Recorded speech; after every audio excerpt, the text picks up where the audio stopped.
Welcome to the Victory Multisport podcast. This is Coach Sarge, and I'm with Coach Scott. Hey there. Coach Kenny. Hey, good morning. And a very special guest, Matt Mauclair, coach extraordinaire and legend around these parts. I appreciate the legend part, but I'll just take the Matt Mauclair, and that's really nice of you guys. Nickname Matty Mo, right? We may refer to you as Matty. The big unit. The big unit.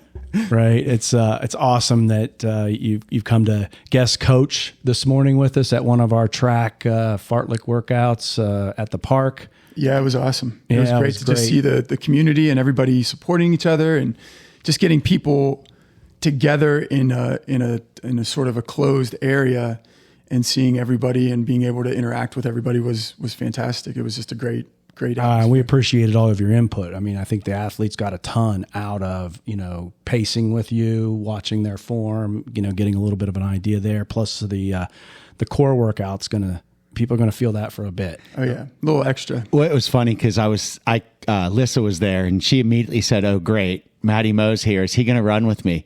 And I said, "Hey, maybe he will. Maybe he will." But it was hilarious. I mean, going through that workout, and there's something so good when I think there was 15 or 20 people out there running and pushing it, just the thoughts that go through people's mind, and you hear them whenever like doubt may creep in or, and the, I guess, people filling them in like, "Hey, it's okay, keep pushing." Like there was a lot of that going on, but even some of the dynamic stretching, the little things picking up, that we've done, but then some added twists to it, the A skips, the B skips, the C skips. I think a lot of people are like, "Man, I couldn't get my hands and my feet and my brain to all work together in a line." Yeah. I think it's one of those things too, where, everybody brings their own experiences and learning to a group dynamic like that we're only making not only the environment better, but we're making the athletes that we're guiding better. And we're learning off each other too, which is awesome. It's great. Great point. Absolutely. And so we very much appreciate you coming out to help us with that this morning, and then being so gracious to come by the Victory Clubhouse and sit with us for a little bit and record this podcast. So we're going to find out a lot about your experiences and your life and how you've come to this point in your career and life of endurance sports, running, triathlon, all of those things. So I know that Kenny and I have known you for maybe going on about 14 years, probably from back in our days of really getting into triathlon, hearing about you at the time, coming across you at certain races, Lake Placid in particular, crossing paths with you there, and just, I'll say, working out with you, which meant you passed us right at some point or crossed our path. But you're always a gentleman, always a, encouragement and wanting to hear from us on what we were going through, even though we were very novice back then. So thank you for that. It's my pleasure. I think the one thing that we're really blessed with that we'll get into is the community that not only we had back in the day that allowed us to come up and to learn more about the sport and learn more about how to approach, I'd say, the right way and some wrong ways to do it. But, in the end, as we know, we're all racing the same courses. We're all starting on the same start lines. The finish line is the same for all of us. Might be different times of days. It might be different times, but in the end, it's 140.6, it's 70.3, it's 26.2, it's 13, whatever it is. Yeah.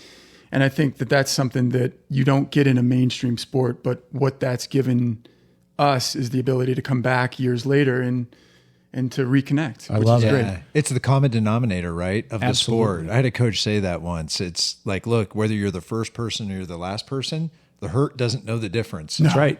Yeah. Done properly, they hurt equally the same for each person. Right? Yeah, that's exactly it. And that's what we're trying to establish, how we take that kind of experience and we use it not only for somebody's fitness, but to show them the journey that endurance sports can give you in the game of life as well. Mm-hmm. The ups and downs that you experience in training and racing, it's equally all relative in what you go through in life, your relationships, your challenges that you face with your profession, the ability to mentally be engaged every day in your own psyche. So I think that's something that's really important for us to make sure that we keep in as a theme going through this time that we're going to be talking.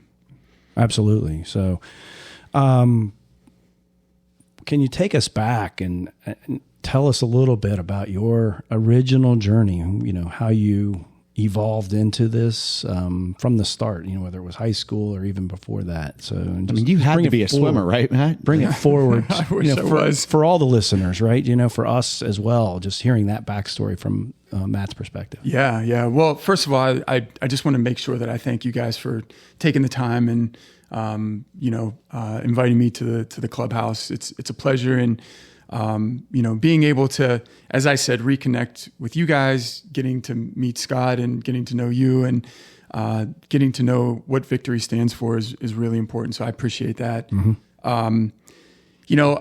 I'm about the journey. I'm all about the journey. I'm all about the process of life. And, back in the day, I think, I'm a city guy. I grew up on the north side of Pittsburgh. And back in the day, I used to say, instead of the TH at the end of north, it was the north side. It was with the F.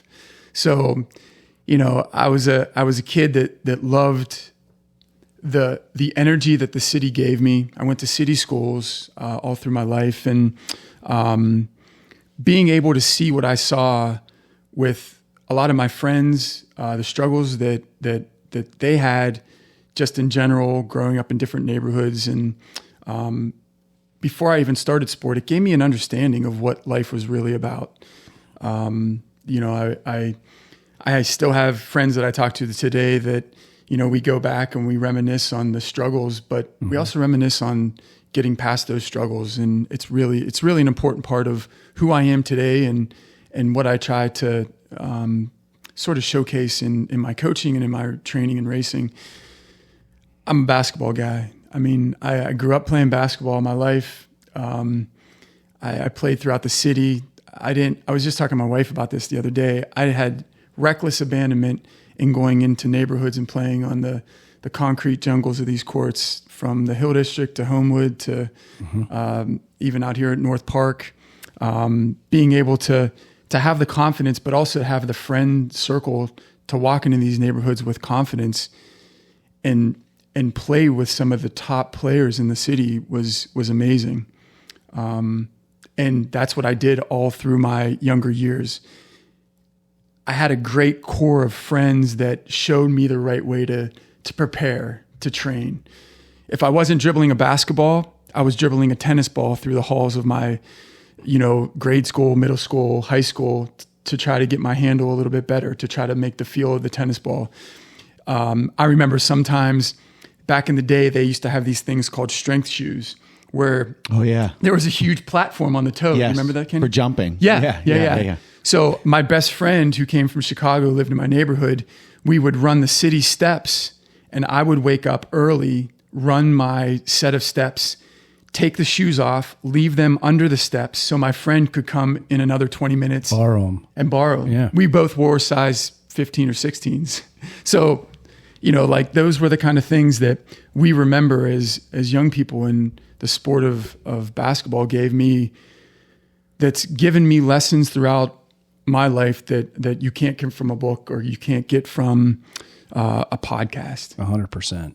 Yeah. And would you say, Matt, that, sports then and the way you grew up, it's very similar to the stories that all three of us have told about our own upbringings, is different than today.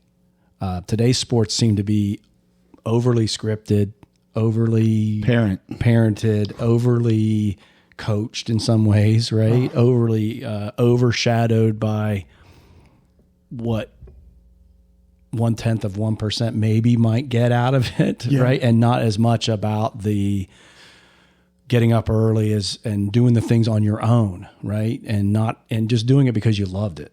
Yeah. And less about doing it because you thought you were going to get a contract someday. Absolutely. Yeah. Absolutely. I think it was much different. Like, we didn't have the distractions that the kids have today. We had this. So we went out and we did a lot. Yeah. My friends and I, we grind. We not only went to these courts and we played and we held our own, but we would also spend hours outside of our regular practice working out. There's a different approach to shooting a basketball the right way instead of just shooting a basketball to hit the rim or to make a basket here and there. Like I studied the game. Mm-hmm. Whether it be a Kobe Bryant coming up in my years, whether it be specific college players, whether it be going to summer camps that held the best players in the nation, I studied the way they moved, the way they handled themselves, the way that they got around, having that fluidity to their bodies. And I think that's what I carried into endurance sport later on. And I don't see that for this generation. Like there's not a study, there's not a student of the game. When I came up in triathlon, it was the Chris McCormicks, the Craig Alexanders, the Norman Stadlers, these guys that embraced the Peter Reeds, the Tim DeBooms, and the stories that they told of their training. And it's the same way, we might not be able to associate with that, but it's the same way that you hear the stories of Kobe and Michael and all these guys back in the day working. Mm-hmm. Like the work ethic is, when it all comes down to it, no one's going to remember what you did your first Lake Placid in. Mm-mm. Or your first marathon in, Scott, or, this Ironman that you're getting ready for. But they'll remember the process that you took, right? That's right. And that's what I embraced growing up in the city. And that's what I saw, because whether you had to work to get out of a particular spot in your life, i.e. a neighborhood, a circumstance, or you work to get into because you love the game, it didn't matter. The process, it all came back to the work ethic. Mm-hmm. It drives me crazy in today's college landscape. I mean, the NIL, there's no loyalty anymore. Like I may have found you and I'm bringing you to play for me, but the minute a better offer comes, you're out the door. Mm-hmm. And literally parents are the same way. I mean, I see it even in youth sports. People are on 4 or 5 different travel teams. How about sink or swim in the same one you stayed at? Right. And work the process and get better. Understand the situation you're in. And be a leader. Do something. How about bring the other guys around you and make a team out of it and be for each other, win, lose, draw, die on the field for each other. That's right. That's mm-hmm. right. Back in the day when we raced and I came up in Ironman, there was one corporation that you could race under, and that was Ironman. Mm-hmm. Now there's Challenge, there's Rev 3 back in the day. You have these PTO races, you have USAT, you have all these different opportunities. But back in the day, we had Ironman, mm-hmm. and I think that's what allowed us to focus on something that we showed our loyalty for, and that even though the brand drove us, the MDOT, it didn't matter because we were working towards one goal for Ironman, and we'll get to that later. But right. It's the same thing with basketball. I was working for one goal, and that was to play college basketball, and that I eventually did that. You did, yeah. You did well too. Yeah. Right. It was a good run. Matty, where did you play at? So I went to Shenley High School in the city, yep. and then I went to Slippery Rock for 2 years, and then finished at Point Park downtown. Yeah. Were you in 94, 95, or 96, 7? So I graduated high school in 96. 96. So I was right before that DeJuan Blair, that DeAndre Kane. Yeah, Scooter and all those guys that they went on. DeJuan went on to play for Pitt, led Pitt to those really good teams back in the day, and then went on to play for San Antonio. But we still had some really good teams. And when I was growing up, that was the years of like Kobe Bryant out in Lower Merion in the eastern part of the state. So our high school team was one game away from playing Lower Merion for the state championship, and we lost to Erie Prep, and I'll never forget it. It was we didn't know at the time, but like those are the experiences. I remember sneaking into the field house back in the day up at Pitt and watching the McDonald's All-Star Game dunk contest with Kobe and Rip Hamilton and all these guys that I would read about in my Slam magazine. You guys might not know about Slam magazine. I know Slam. But but I have, like that was how the admiration I looked at for like, the Crowies and these guys now, like Tim O'Donnell, that was the same way I looked at those guys, because they were bigger than life. Mm-hmm. And not that I wanted my life to be like them, but I saw the work ethic they had to get to the point where they were. And it just stuck with me forever. So I was blessed to have a group of friends early on that showed me the right way. And I was really lucky to have a perspective that I didn't look at necessarily how high they could jump, or if they could shoot from half court, or, like the intangibles that everybody sees on the surface. I looked at how they talked to the public. I looked how they worked behind the scenes, what was behind the curtain that made them magical. And you weren't trying to be them.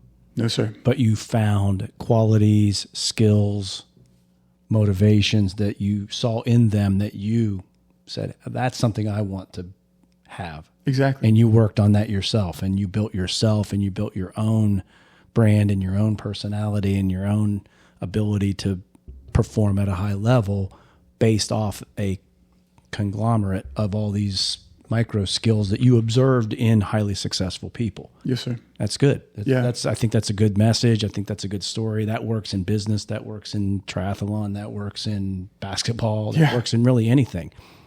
Race car driving, whatever it is. You don't need to be Ricky Bobby, but there's probably something he did really, really well that you'd like to learn how to do that. That's exactly and it. Bring it into your encyclopedia and then use it every single day. Yeah. Mm-hmm. Yeah. Like I love, like Kobe Bryant had a video the other day, and he was talking about practice and how much he loved practice because he had to work so hard. And that's funny because he probably didn't need to work that hard. He was the best player on the court. But when the best player on the court comes out and leads that way, it makes everybody else want it. Like Michael Jordan was known to have fist fights with his own teammates. If they weren't working at the standard that he was coming for, like, and I think there's those traits that are embedded into those horses, like the Crowies, and it's the stuff that, man, how can, and Matt, you're definitely a student of the game. You definitely are. You were talking about Lionel Sanders' running form, like it's how fluid it was. So I can tell you study. So picking things up like that is so awesome. Like, and I think at our camp this year, just even blended, there's so many different paces and people and body sizes and length and swim type. And, but they learn from each other and they say, oh, I didn't know you could do that in transition. I'm going to do that. Mm-hmm. Now, all of a sudden they got better, and that's such a cool thing, is to stop and realize, I may be competing with them in that same age group, but man, what they just did made so much sense. How can I get better? And just being able to learn I think is awesome. That's exactly it. And, I think one of the things that I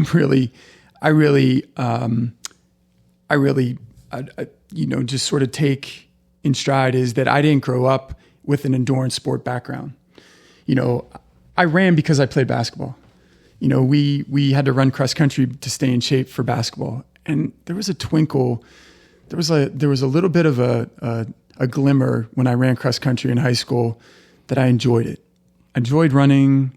It was something that didn't frustrate me so much, but I didn't know how to swim. Like you throw me into a body of water, I could doggy paddle with the best of them. But, when my basketball career was done, I needed something to competitively keep my juices flowing. And I think one of the things that I always look for is that next challenge. And so I saw that there was a beginner triathlon class at the local YMCA downtown on the Boulevard of the Allies, where you went in, you walked across this bridge, then you looked down over the pool. And I was like, this is great. This is fantastic. Went to this beginner triathlon class, and I met my first mentors in the sport who didn't necessarily know about triathlon per se, but they knew how to swim. They knew how to set up a swim program.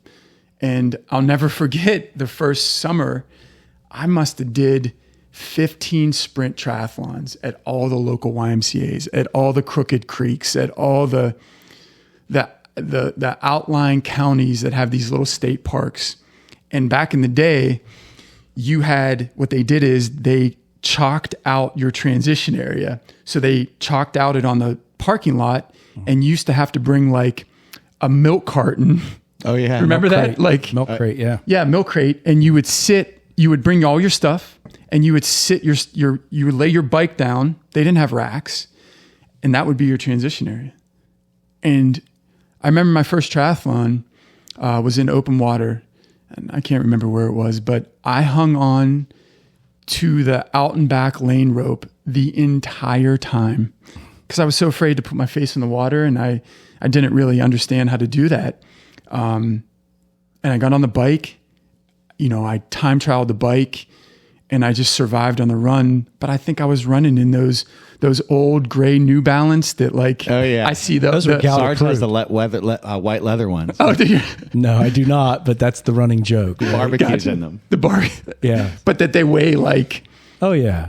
20 pounds, But right? the good thing is they're They're Gallop like your strength shoes. Yeah, they're like like your my strength strength shoes. like ankle weights and strength shoes combined, right? Yeah. Yeah. Totally. Yeah. I love that you ran cross country in high school as a means to stay in shape for basketball, because when I was in high school, I was one of the front runners on the cross country team, and we had basketball players on the team, Right. wrestlers that were there just to stay in shape.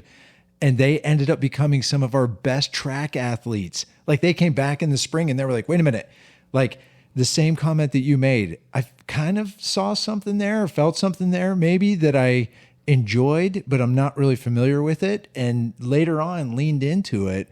I love that aspect of it, because I think probably it's true of most of our athletes. They probably participated in something like baseball or basketball or football. A lot in soccer. And now that you're older, Yeah. soccer, great example. I know we have a number of ex-soccer athletes.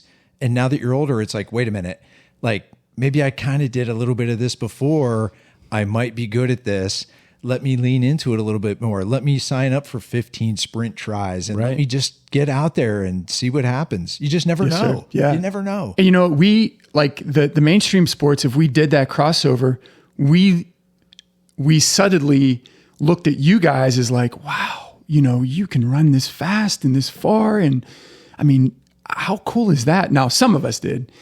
A lot of the players didn't really care, but it was admiration from us to you guys, the same way that you might have seen it kind of cool for us to mix in with you guys and do something out of our comfort zone. So the admiration, the respect was there on both ends, probably. And I'll tell you too, the other thing that I always appreciated and noticed, and again, I see this with our athletes, competition is competition, right? Like if you're a competitor, and I don't necessarily mean against others, right? Just even with yourself. Like if you're out there and you're investing time and energy into this, you want to be better. You want to make those incremental improvements. You want to see what your boundaries are and go beyond those. Like I love all of those themes, because it does tie into the bigger picture, right, of life. Mm-hmm. Yeah. Yeah. And it's so right. And you know what, I think it all comes back to the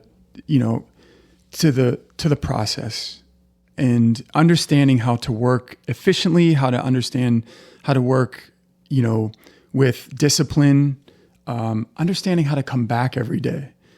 And I can't begin to express to you the amount of work I put in trying to be just a little bit good in basketball. I wasn't great, but my work ethic that I established was unbelievable. I remember going to the Rivers Club. We would sneak into these gyms throughout the city, whether it be on Pitt's campus, whether it be, down in Belfield in Oakland, whether it be at the Rivers Club where we knew a member.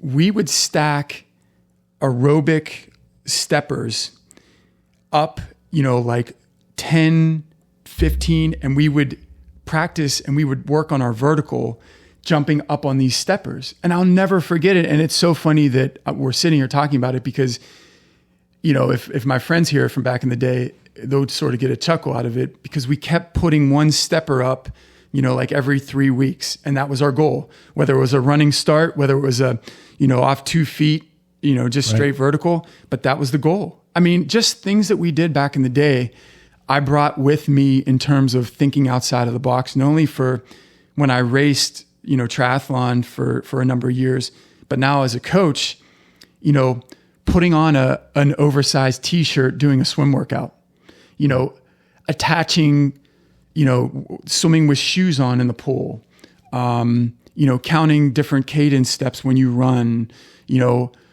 on a bike ride, you can't change out of your big gear. You just had to shift you had 3 gears to work with in the back. And those were the only 3 gears you had for that 115-mile ride, regardless if it was down in Deep Creek or regardless if it was around the track on Washington Boulevard. Whoa. So those are the things that as somebody who grew up doing, understanding the process, bringing that kind of perspective and approach to it into triathlon, it's made it fun. Oh, 100%. Yeah. And I think it also trains you to be resilient in race conditions, race situations. If you ever had a bike that malfunctioned and you only had 2 gears and you had to manage things in a different way, I think that those types of things help, right? And, we used to do that in the military as well. We would deny ourselves in training certain equipment to have to do a countermeasure or have to do a workaround that would be how you would do it if you didn't have that. Maybe that piece of equipment got destroyed and you didn't have it anymore. You got separated from it and you couldn't use it that way. So just even my line of work where we were shooting cannons, we had no less than 5 different ways to calculate the way the gun was pointed, one of which was off the stars. And this is not even known anymore. Only some old dogs know how to do this, but it was called the Polaris Kochab method. But it was something that we forced ourselves to learn, because if you needed it, you needed it. And if you didn't need it, well, you didn't, no harm, no foul in learning and training yourself to have 4 or 5 different ways. But great that it created variety for you in the sport, but also created resiliency in your race attitude and your not ever give up and figure it out, and bubble gum and duct tape and baling wire your bike back together to get back so you can go run. That's exactly it. That's exactly it. 100%. I remember reading about a coach back in the day. His name was Brett Sutton, and he's a famous multi-sport coach, operates out of Switzerland or, overseas. And he used to coach a lot of the big time athletes like Danella Reef and all these guys, and Sierra Lindy back in the day. And some of the stories, and I love to hear the stories of how the coaches used to approach their athletes. He would have them show up at a pool and do a 9,000 K swim. And then he would say, you're going to ride from the pool back to your lodging, which was another 180K. So as they were getting their bike clothes on, he would empty all their water bottles on their bike, and you dealt with it. Now those are extreme circumstances, but it teaches you how to adapt. It teaches you how to figure out things on the fly that might not go right, later on. Wearing a t-shirt in the water, obviously that's not going to happen anytime, but it allows you to feel the balance that you have and the efficiency in the water. Different things like this. I know Coach Kenny does that. So he's prepping for races, and you've had hot races. Yeah. And you make sure you're running on treadmills, even though it's not hot, because it might be Pittsburgh in January, but you're going to a hot venue. Yeah. And he's wearing 2 sweatshirts running on the treadmill. Yeah. So that the body is getting adapted to heat while running and maintaining heart rate and trying to figure those things out in training, so that the first time you're trying to figure out, it's not on race day. Yeah. And doing those types of things to prep. I know people think I did it. I did not. I posted a picture of a Marine, gas mask. A Marine that was running the Death Valley or the rim to rim, and he built a plywood box around his treadmill so that it was 120 degrees inside the box while he ran in the treadmill. Oh, wow. But that's him prepping to be able to go out and run in 120 degree heat. Yeah. In the desert, unprotected with the sun on him. Yeah. Right? And I like those approaches. You don't have, it's all relative. The mindset, I like the mindset and the creativity, but you don't have to go to those extremes if, for everybody. No, it's just that's the mindset. That's the things that we can do today, we being Team Victory or any athletes, going in open water swims and closing your eyes and seeing how well you sight, and do sets of that. Don't just do it once and say, oh, I suck at it. Yeah. Just do sets, figure it out, come back, do some more sets. That's just one little way to, then when you go to race, your sighting is going to be closer to being on point. You're going to swim less. distance and trying to correct. You're going to be more efficient. Your energy expulsion is going to be on point so that you're now on the bike and you're not all worn out because you swam zigzaggy. Exactly. Mm-hmm. Well, Tugboat and I used to get ready for that too, for like those channel swims. So we would go in. He has a facility right around here, and he put a little kiddie pool that was maybe 4 feet deep Above ground, yeah. above ground in his business down in like the garage of it, and the water temp was like 45, 50 degrees, and we would just go in and sit in there, even not even a swim stroke, get it in our knees, have it up to our face, eventually start lowering our face in just to get our body used to that cold. So the first time we go out there, it's not a disaster. Like, oh my God, what is this? Yeah, that shock and awe. Yeah, and it's funny because obviously you saw I sweat a ton, and so from the track workout today, it was everywhere. Sarge used to get so worked up when he'd ride his bike next to us. He had a gas mask. I did. That would be a great like picture. I'll put that in. I'll put that in the of him in the riding reel. on his bike in aero position with that old 1970 like gas mask, Big on. eyes and the huge. nose and Had those big things over here. Yeah, that's classic. Kenny said it was from the sweat. It wasn't from the sweat. It was from his diet, right? It was while we were in his basement. There was like 6 of us in his basement, all on fluid trainers spinning, and this was our prep, right? There was no such thing as Wahoo. No, there was no Wahoos as a fluid trainer. That's right? exactly it. And you and Troy Jacobson, we used to do spinnervals in the basement, and I'll never forget it. And I did the same thing at my house, and that was what we had. That's what we tell athletes today. Everybody's like, "Oh, I want to get the Wahoo." I'm like, "Yeah, you can get it because it's entertaining, but you can train on anything. Yeah, you can train on hills outside. Yeah, you can train on a fluid trainer or even an air powered resistance trainer. You'll get there if you put the work in. Exactly. Right? If you sweat enough and you put the hours in. If it's a 6-hour bike and you use 6 hours on a fluid trainer at the appropriate cadence, that's a workout. Yeah. Right. Yeah. It doesn't show you the hills, and you're not a cartoon on a TV screen or an iPad, but you're moving and you're continuously spinning because those things are unforgiving when you stop spinning. It's so interesting you say that because literally yesterday, Tanza, right, rides 7 hours. Oh yeah. Mm-hmm. Right. Prepping for Maryland.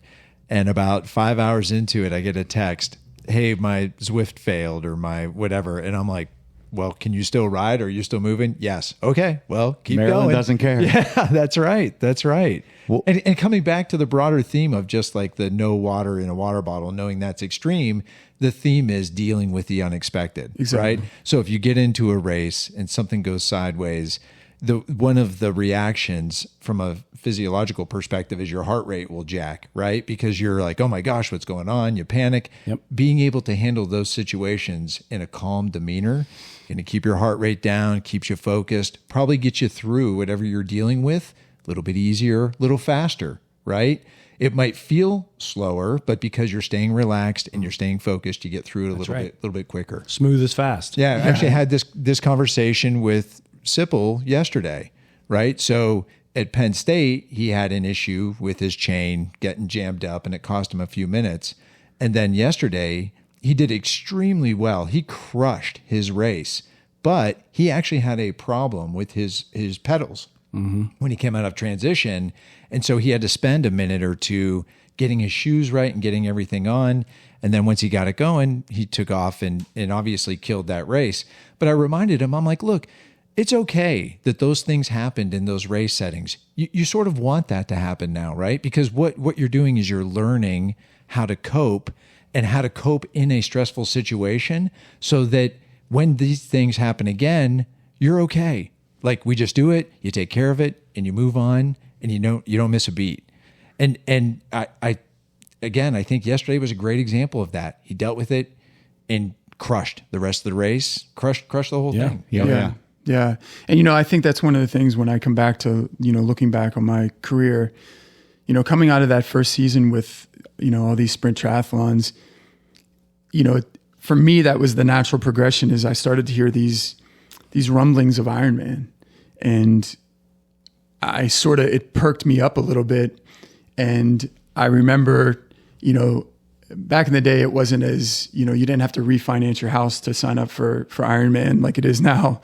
But I remember clicking that submit button to commit to my first Ironman up in Lake Placid, New York. And I know you guys have a lot of athletes really, interested and signed up and ready to roll for next year. Up at Placid. And I remember driving into that town and just the excitement and the energy that unmatched. I mean, it was something that I've never experienced. And I played, in front of some big crowds in basketball, but this was a different kind of excitement. This was a different kind of passion. There's something there. Yeah. There is 100% something in Lake Placid that causes that. Oh my gosh. And whether it be what's happened in the past in Lake Placid with the Olympics or, what Ironman brings to that village, it was, I've never felt it before. And I didn't go into that Ironman, my first one, really understanding what I was getting myself into. I went up with some friends and, I had done the training. I was a young, out of college and, probably like 25, maybe 26. And, I had done the training, at least I thought I did, and didn't really, everything was okay. Each discipline was average. And I remember racing that race and coming down that finisher chute, and it was like a whole new world had opened up. My peripheral was expanded, 100-fold, and crossing that line, not knowing what I had done. I believe it was just over 11 hours. And I remember, I think I still have the picture at home, making the podium at the awards banquet. And I came up on the awards stage and I had some baggy basketball shorts on. Yeah. I had some Adidas, I think they were like Adidas, like old basketball shoes. I had high these tops, probably. Yeah, I had these party socks on that I pulled all the way up. My hat was turned to the side. And I walk up with these on the stage and I had placed fourth in my age group. And the top three guys looked like triathletes. They looked like runners. And I was like, am I doing something wrong here? Is there something that I belong here? Right? Is there, seriously? And I remember standing up on stage and the third place guy, he leaned over to me and he said, "Hey, if you get a slot to Kona, would you go?" And I looked at him and I said, "What is Kona?" Yeah. Yeah. What are you doing to me? I didn't know what it was. And it was like a light switch went on. And from that day on, and I didn't get the slot, but from that day on, my education of the top level in the sport started. Mm-hmm. And it was infectious. And quite frankly, your story's awesome because it's great. And we've seen that before. We've had athletes that podiumed and they came out dressed like, I don't know, like, why did you change? You had a kit on, you had a nice, I get you want to get out of some of your kit eventually, but have something ready to put on. So when you go on a podium, you don't look like you came from the gas station. Exactly. Right? So Sarge, I'm not going to lie. The biggest mic drop we had was at Mighty Moraine in the fall last year. It was Pet Cash. Yeah. And so Pet Cash is a stud basketball player. You would love Cash, all the talent in the world. And Cash is just so busy in his career right now. But he, first try ever, he wins his age group in that 20 to 24. He played at Boston, Division I. Oh, wow. He was in March Madness, but the year that COVID took it out, leading scorer at Pine Richland. Yeah. Gets up there, no shirt on. He had his chain on. His hat was sideways. Oh, yeah, he was a mess too. And he was like, he was doing it up. That's awesome. I wanted to get him a basketball net and like, hey, cut this down when you're up there. So I just want to bring that up because we have seen that. So that's something that people learn. Yeah, right? exactly. And so forth. The other piece I wanted to mention, and this is definitely just, very respectful, but if you didn't deserve a Kona spot for that one. No. But as much as you performed and you got 11 hour, you were on the podium and all that, because you didn't in your head, like that'd be one of those was almost wasted on you in that moment in your life. Yeah.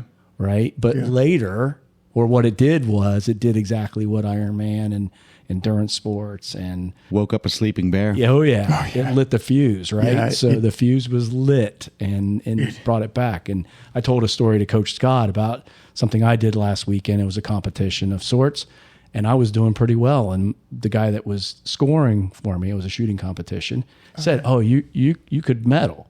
when the wheels came off, right? And I really shouldn't have medaled because for 3 years I haven't practiced. I haven't put the work in for that. I have fun doing it, but I was doing pretty well. So now my fuse is lit again that if I go back and I actually put some work in at this next year, Camp Perry, I might, have a chance at doing really well. So that's awesome. And it's just those kinds of things. And I think that's really important for our athletes to hear, for people on the team to hear, for our listeners to hear, that karma knows when you're deserved and when you're not deserved, and it's going to come around, and you do the things right and you put the work in, you have the ethic, and you're going to have good things happen. And if it doesn't happen, it's something that you asked for, but it's probably something that you don't need. That's exactly so God's not giving it to you. Karma's not giving it to you. However you describe that. Yeah. That situation. Hey, Matty, after that first Ironman, right, in Placid, what did you think about, like, in terms of, and what I mean is, did you retrospectively look at it and think, okay, here are areas of opportunity that I need to attack that are going to get me to whatever level I'm attempting to achieve? Like, how did you go about that thought process after the race? And then how did you approach the next one or the next ones? Yeah, that's a great question. You say it lit a fire. For me, it engulfed a whole community with this passion that I developed. I think back on it, and I think I get chills just talking about it. The amount of focus that I had, it was unlike anything that I've ever experienced. The next summer, I contacted personally the OTC Olympic Training Center down in Claremont, Florida. And I had heard about, some of the best guys going down there and training. And I contacted a woman down there, created my own schedule to come down and train at the Olympic Training Center, paid for my own flight, went down there, and I trained with some of the best, some of the Olympic athletes that currently inhabited that area. I mean, I remember back in the day, there was a woman named Sheila Toramini, and Sheila was an Olympic swimmer to start with, an Olympic swimmer in her middle career, and an Olympic decathlete in her end career. And I remember working out with her and some of the guys there and just getting completely trashed. Like, there was no reason why I should be there. I mean, I did it on my own. I didn't get invited down there, but I sought out the best of the best, whether it be athletes, whether it be coaches. I went down there for 2 consecutive summers, and I addressed everything from understanding how to set up a workout, understanding how to execute a workout, understanding how to ride in a pack with Hunter Kemper and those guys, understanding how to swim in a master's workout. It opened up my eyes in terms of the right way to do things. And if I didn't have that, I wouldn't be where I'm at today. Mm-hmm. It gave me such a perspective and such an eye-opening kind of insight to what these guys did. And these were Olympic caliber athletes. There was no reason why I should be down there and training with these guys, but they allowed me in their life and into their community. And I ran with it. And I brought that back. And not that I sought out the community here in Pittsburgh, but I started to meet people. It found you. It found me. Yeah. And the community that we had back in the day, it was electric. I mean, the athletes that we had from Chad Holderbaum to Jeremy Corman to Joe Valise to Jason Jacobs to Kim Schwauenbauer to Beth Shute. I mean, I can keep going with the athletes' names, Billy Hughes and all these guys that really came up, and we developed this friendship, not only racing and training, but we enjoyed each other's company and we enjoyed each other's presence in our lives. And I think it was that complete circle of life that we started this unadulterated mission to be the best that we could be by way of each other. Now, it was really hard for me because I was not the most talented of them all. In fact, I probably was, I just didn't have it on race day. That was really hard for me to get up. I could train with them. I could give it to them on training days, and I was right there with them. But race day was different because I don't know if I had that internal drive to really to go beyond that comfort zone. Interesting. Yeah. That was on those days, but there was a time where you found that. Oh yeah, that was right. Yeah, I'm kind of referring to the Louisville. Yeah. 2-year journey or 3-year journey to what ultimately came there. So you told that story to some of the team members that were here in June. If you wouldn't mind, help the listeners out here because it's pretty compelling, right? Matty, before you go there, was that the start of Blue Skies? Yes, sir. Yeah.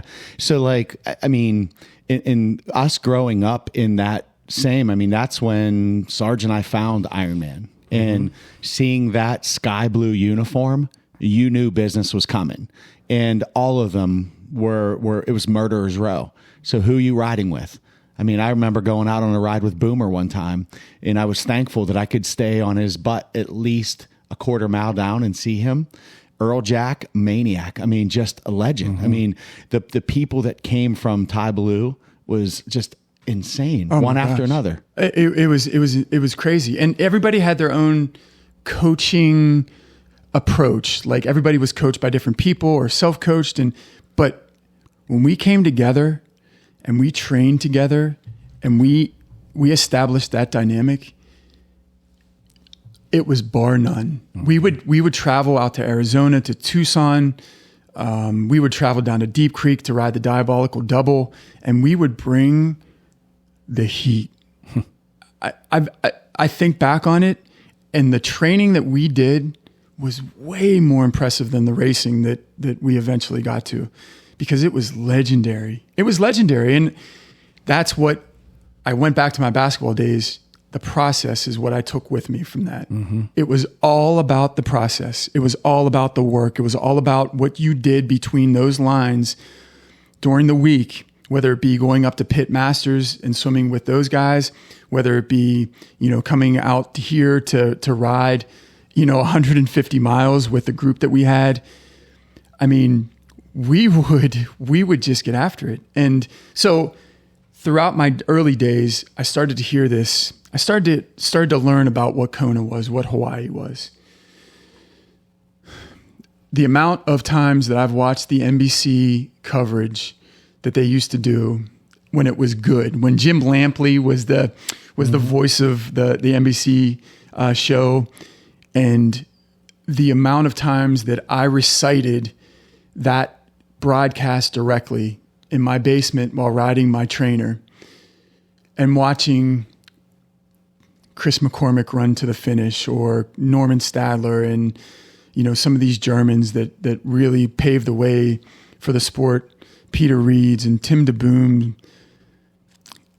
I started to embrace it, and I learned everything about Kona. I learned that the bill fishing sign up on the pier, what it looked like, what angle it set in, when the bill fishing tournament was. I learned everything from Lava Java, the coffee shop on Alihi Drive, from the banyan tree that hung over the street. I could tell you everything before I even got there. And that was my mission. And every day I woke up, as I told your athletes at camp, every single day I woke up for 10 years, that was my only goal in life. I had a UPMC health plan job that I got out of college, that I was a writer in corporate communications. I don't know how I got it, but I interned for them, and they just sort of kept me on. And they liked you. They liked me. But I went 1,000 miles per hour outside of the office and 5 miles per hour inside. I know we're going to talk more about the performances and Kona and all that stuff. But I want to come back to one point really quick, because it is something I tell my daughters all the time, and anybody else I mentor, be it at work or otherwise. I love that you sought out after Placid what you needed to do to lean into the sport more and to elevate your own performance. And it didn't matter what anybody else thought. You didn't wait for somebody to come to you. Right. right? You took the initiative and you were vulnerable in doing it. You went to a facility where athletes were far superior and it didn't matter, right? And you weren't worried if somebody was going to make a comment that discouraged you, because you were focused on what interested you and what you wanted to achieve. And it didn't matter. All of this other stuff didn't matter. And eventually, and I think Kenny made the comment, or maybe the both of you did, that because you behaved that way, because you had an interest, it was sincere, it was genuine, and you pursued what you wanted to, eventually all of a sudden you found yourself surrounded with individuals that were the same way in the same space. And all of a sudden now you're elevating each other's performances. Like, I can't say that enough. And my apologies for coming back to the comment again with my daughters, because I tell them all the time, whatever you're interested in, whatever your passion is, lean into it. Don't worry about people that say no or roll their eyes or anything like that. Doesn't matter. It doesn't matter. If it's important to you, go for it. That's right. That's exactly. If someone tells you that you can't swim in their lane because they're training for a race, you say, yeah, so am I, and you jump in anyhow. Exactly. Right? Or you say, hey, can I warm up with you? Can I cool down with you? You know, I might not be the fastest swimmer, but I swam with some really fast people in my life. Yeah. And, you know, I got it handed to me, but that's okay. I mean, you know, I kept coming back. So I think you're exactly right. I didn't care if I sought out, and I did eventually seek out more of that high level kind of stuff later on, that approach to sport. But I didn't care who you were. I don't care who you are, from a CEO to a high class athlete to a parent, right? You know, like, everybody brings a different perspective. What if you have something that you can help me and teach me about? Patience, discipline, authority, you know, like, I love to hear about your journey. So my journey was all about Kona, and I raced probably, I think I have 22 Ironman finishes in my career, and I've raced probably 12 Ironman races before I hit Louisville in 2009. And my build up for Louisville was spot on. I went down to Louisville with a group of athletes to train on the course. I knew that course like the back of my hand. I knew it was hot. I really did well in heat. I knew the turns on the bike course. I knew the divots in the road. I knew the shade on the run. I knew everything about it. I knew it was a fast swim because of the river current. And I came into that race ready to roll. And I'll never forget, you know, coming out of the water, I felt good. Getting on the bike, I just felt like fluid. I felt really in control. I felt present. And I remember I probably was like in the top 30 of the race at the 90 mile mark. And I got up to stretch my legs on the bike. And as I came down on my pedal, the look pedal snapped at the base of the crank. And it's just a really unique story, because those are supposed to be like space polymer, unbreakable kind of things. And I snapped it off at the crank, and my momentum took me under my bike, and I slid across the road. And so I'm sitting in a ditch in these horse country, these horse farm roads back in Louisville suburbs. And it's like 110 degrees. And these people who had a tent come over to me and help me up and take me over to their tent. And I'm all scraped up on my side. And, you know, I get over to the tent, and they're like, what can we do to help? And I said, you got to get me back on this bike. I don't care what it is. You got to get me back on this bike. You know, I got to get back into the city to start my run. And as I was sitting there, I was eating all their food. I'm grabbing like grapes and chips and everything. They have a cooler. I'm drinking their water and everything. And I see a cell phone on the table that they have, and I pick it up. I ask them, and I call my wife back into transition, and she answers, and she said, hello. And I said, babe, it's me. I just want to let you know I was in a little bit of a crash. I'm okay. I'll be back soon. And I hung up the phone. Probably the wrong thing to do. I should have just like let it roll, because she was like, what has happened? Yeah. So as I was doing this, a mechanic rode up on the motor scooter, And he asked what was going on. And I said, my pedal's still in my shoe clipped in. I said, dude, what can you do for me? And he was like, I don't know what to do. We don't have another pedal. He was like, I'll be right back. I think I have a solution to it. So as he's sitting there, the people are talking to me. I'm keep eating their food to try to hydrate and, get caloried up. And pretty soon he comes back. He said, okay, not the best scenario, but this is all I got. And he pulls out a Huffy pedal for me. And he was like, we could spindle it back in and we could duct tape your shoe to the pedal. And I was like, dude, I don't care what you got to do. Just get me back on this bike. So we did it and I'm out. And 22 miles back to transition-ish. And I'm riding back. And because of the heat of the day, the adhesive of the duct tape started to come off the tape in my shoe. So eventually, as I'm coming down River Road, it's this long stretch. And usually, that stretch is like, you can just hammer that stretch 35 miles per hour, coming back into transition. I was basically pedaling with one leg, my left leg, because I didn't have any connection to the pedal in my cleat. Right. So I come in to transition and my wife sees me come in and she said, it was the most frustrated and angry I've looked. And I get off the bike, come into the changing tent, throw everything off, throw on my running shoes.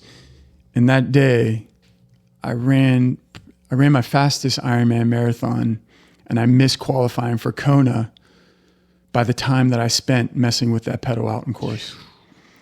And you talk about what God's plan is. That might have been God's plan, but I was really mad. Oh yeah. Yeah. Well, he does that. God wasn't right? my favorite person at the time. Right? Yeah. Yeah. So I regrouped and came back to the drawing board with my team, my wife, my training partners, and we established this training plan for this next year that took me beyond anything that I could ever imagine. And I came back to Louisville the next year, and all of my friends, all my training group had qualified for Kona, Chad and Jeremy and Kim and, all these guys. And so they came down to be there with me as I raced. And I'll never forget, it was, Louisville was always in August, and same kind of setup, through the swim, had a great swim. Same kind of results on the bike in terms of like my power and my focus. Got off the bike, I had to be in like top 30 of the race right there. And we all know at some point, it just sucks, right?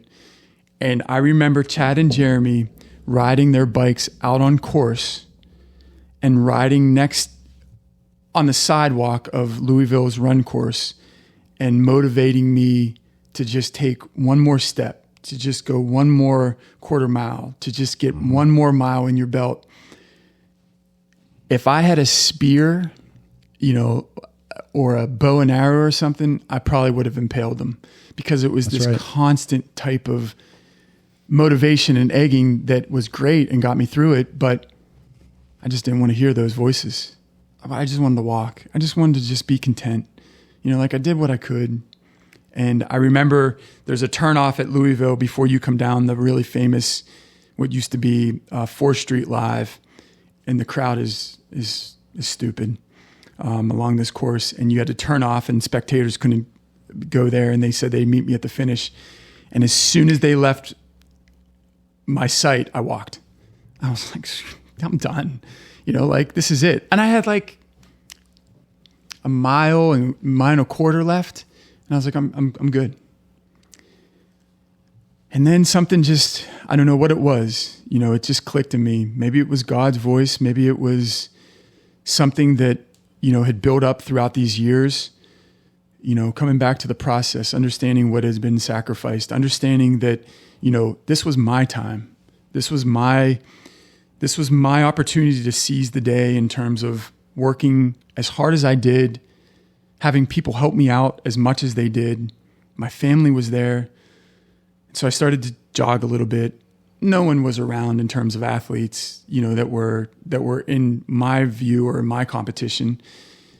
But then I started to get a little bit more confident with my stride, a little bit more of a gallop, immediacy to it. And I remember turning that right turn and seeing that finishing line. And it was like, other than Kona's actual finish line on Leahy Drive, it was like the gates of heaven had just opened up. And I crossed the finish line, and it was one of the greatest feelings. And I earned my slot to my first Kona, and probably was more special than actually finishing Kona. Just getting through that stretch of time where, I had a lot of setbacks in terms of, training and racing, and the unknowns of, the doubt, I guess you could say, not the unknown, the doubt that I had of, do I really belong here? Do I belong?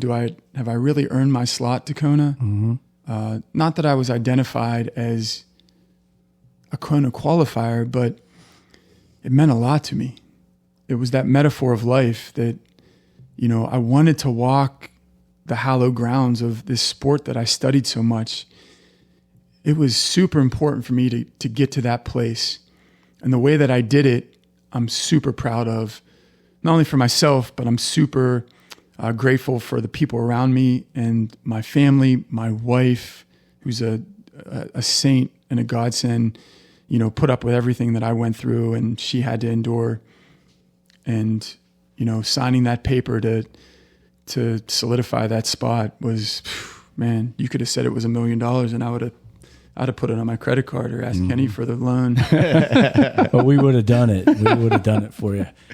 So yeah, I think it comes right back to how you started today. That you are a person that enjoys the journey. You have a process to things that you embrace and that you go through. And I think that you just described the fact that the journey of qualifying for Kona was just as fulfilling as actually, going to the World Championships and racing, which we will probably have to get to in a part 2 when we get to another episode. So it's been awesome. Yeah, I'm almost speechless, man. I'm like, I have chills just listening to the amount of work and the dedication. Mm-hmm. And like you said, the understanding the sacrifices that were made and the people that went there and your team that went there. And, just watching you grow up, I've always admired you from afar. Like, that guy is a different animal. And you've always done it in such a gentlemanly factor of like, hey, Kenny, what are you up to? Meanwhile, I'm like, holy heck, he's actually talking to me. Like, good Lord. Like, and that's how we always viewed you. And I know you shake your head, but that's the way God has made you, man. Like, you're inviting to everybody, come into my house, and yeah, I've danced on the biggest stages, man. And I'm literally sitting here and I'm in awe. Like, I want to ask him something. And there's others in the world that are not like that. And you run into them probably more than people like yourself. And so we just have always appreciated that from you and just being around you and, knowing you and, kind of having a common ground of this is what we do. We do it our way, you do it your way, but we're all in this together in some way, shape, or form, whether it's at Lake Placid or it's around North Park or it's up to Prospect and on the bike and trying to not die on some of those hills, right? So it's been excellent. Yeah, I got to say, I'm blown away. I love that in Louisville, it took the moment for you to be alone where you had to have the gut check, and your entire life then, it's the jumping in the shoes, the platform shoes. It's the dribbling of the tennis ball. All of those things made you who you are. And it took all of that to come to that particular moment for you to decide, this is who I am. Yeah. And I am going to run this in. Yeah. Yeah. And it's all of those years of life. It's your character. Yeah. And I really cherish and I really don't take for granted how I grew up, the proper, focus that I had, but, my parents understanding and establishing in me that vision, that I have that we sometimes always doubt, right? Are we good enough? Are we imposters trying to be in a sport that's this high level kind of commitment, but I think that if anything, if when I'm done with this sport and I can't run another step, I can't give another piece of advice, that at least the process, it all comes back to the process. Because as I said, I can't even remember what I finished Kona in the times that I've been there. I can't tell you those kind of moments, but I can explain to you the work that I put in. And if I could give you a jar of it and you could open it, it would show that I loved the process, that I embraced it, that I trusted the plan. And whether it be through God's plan, whether it be through my coach's plan, my family's plan, it's something that, when your athletes listen to this, I hope they hear and that they can feel the emotion of that message is the process. It all comes back to the process. You can create influence off the process more than you can crossing a finish line of a race. So it's just an awesome, I've had a great journey and it's not done. Yeah. It definitely is not done. No. And again, we're gonna get you back for a second episode because there's so much more, to use a buzzword, to unpack here on the Matty Mo journey. And but that was very inspirational, and I appreciate you sharing all of those insights with us and the listeners today, Matt. So thanks for being here. Hope you'll be able to do another session with us, and we'll get it out there. But for Scott, Kenny, and Sarge, thank you for listening to the Victory Multisport podcast. Please follow us on Spotify, listen to us on Google or Apple, wherever you get your podcast. We'll talk to everybody very soon.